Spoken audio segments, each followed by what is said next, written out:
Nous arrivons dans une ligne droite quasi finale avec un prix important, non des moindres, qui est le prix spécial du jury.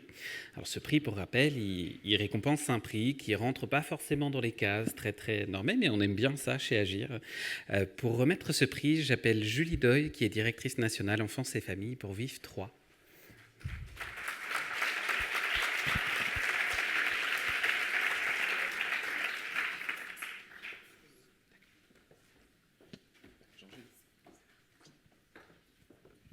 Bonjour à toutes et à tous. J'ai l'honneur de représenter Vive Enfance. Vive Enfance, c'est un réseau de crèches, mais pas que. Nous animons aussi des RPE. Nous sommes un acteur mutualiste, membre de l'économie sociale et solidaire. Et nous avons la chance d'appartenir au groupe Vive, qui est un acteur de santé, qui fait que sur les territoires, nos professionnels de crèches peuvent travailler avec nos professionnels des EHPAD, avec nos professionnels de structures dans le champ du handicap. Donc je vous laisse imaginer les passerelles pédagogiques qui peuvent s'opérer sur certains territoires. La deuxième particularité, c'est que ça fait plus de 30 ans que nous gérons des crèches. Ça veut dire qu'on a eu le temps, à certains endroits, de mettre en avant des initiatives locales pour répondre aux besoins de parents. Nous avons notamment développé des structures en accueil atypique, crèche 24/24. Et puis, plus récemment, on a eu l'occasion d'ailleurs de faire une présentation ici même, une crèche d'application pour permettre à des professionnels en formation de pouvoir voir ce qui se passe réellement dans une crèche. Je vous invite à aller voir sur le site Vive Enfance la présentation de cette crèche d'application qui vaut le détour. Et l'autre point particulier de Vive Enfance, c'est qu'en fait, on a plus de 3/4 de nos structures qui sont sur des territoires ruraux, voire semi-ruraux, ce qui nous fait que nous sommes vraiment des acteurs partenaires des collectivités locales et que nous permettons du coup de maintenir une offre d'accueil du jeune enfant sur des territoires parfois un peu désertés. Voilà.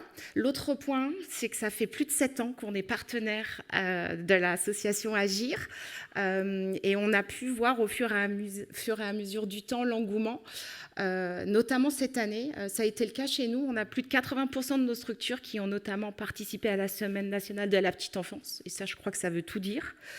Et puis l'autre point, j'en profite, vous m'excuserez, je voulais remercier et féliciter à nouveau l'équipe de Cécile que j'ai en face de moi pour le prix régional de tout à l'heure reçu, et puis l'équipe de Vive 3 Bourgogne qui est aussi montée sur l'estrade tout à l'heure pour le salon des bébés lecteurs. Et j'ai donc l'honneur de remettre le prix spécial du jury à, je sais qui c'est, l'Alternative du Poisson à Lyon pour le projet Yes Space Peinture.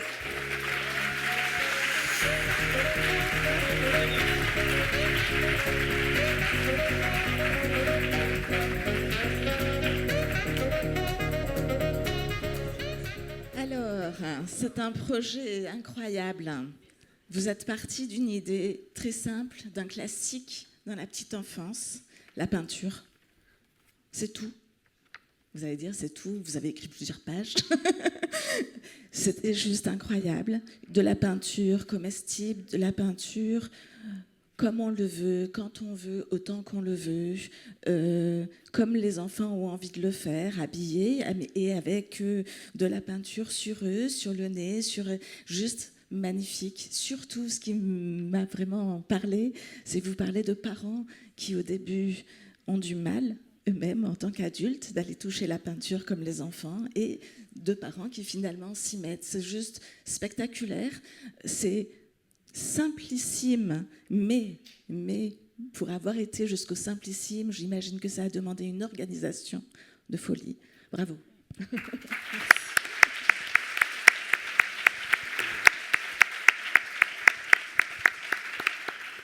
Merci beaucoup. J'espérais passer en première pour être déchargée du discours, mais non. Merci beaucoup à Agir. Merci aux RPE et aux assistantes maternelles qui ont suivi dans ce projet et aussi aux familles qui l'ont eu en parallèle après. Pour la petite histoire, j'ai beaucoup hésité à concourir, parce que je me suis dit quel est le sens d'avoir un prix pour ce que je fais ? Je ne travaille pas pour des prix et des récompenses. Mais en même temps, je pense qu'aucune des personnes qui sont là ont choisi la petite enfance pour recevoir des prix. Sinon, on aurait peut-être choisi autre chose.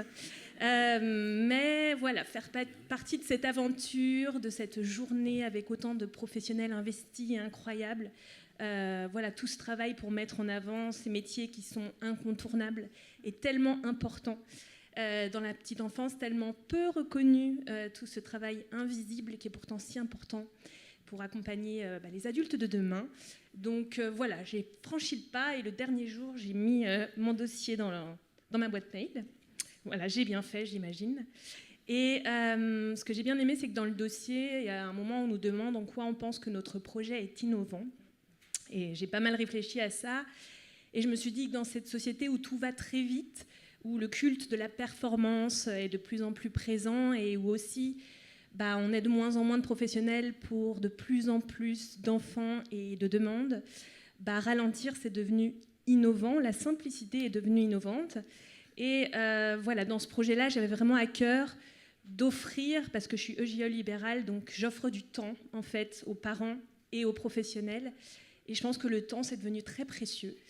Et c'est vraiment une bulle pour se reconnecter, pour être pleinement à l'enfant et pour le redécouvrir avec nos yeux d'adultes, lâcher prise et voilà, découvrir qu'il est acteur de son développement, qu'il est bourré de potentiel et qu'il a beaucoup à nous apprendre. Et moi, ça m'apprend aussi beaucoup, ce projet. Donc, merci beaucoup. Et je voulais finir par une citation, mais je ne sais pas si je vais m'en souvenir, mais de Magda Gerber, qui m'a beaucoup inspirée pour ce projet, qui dit « Observez plus, faites moins, profitez davantage ». Merci beaucoup.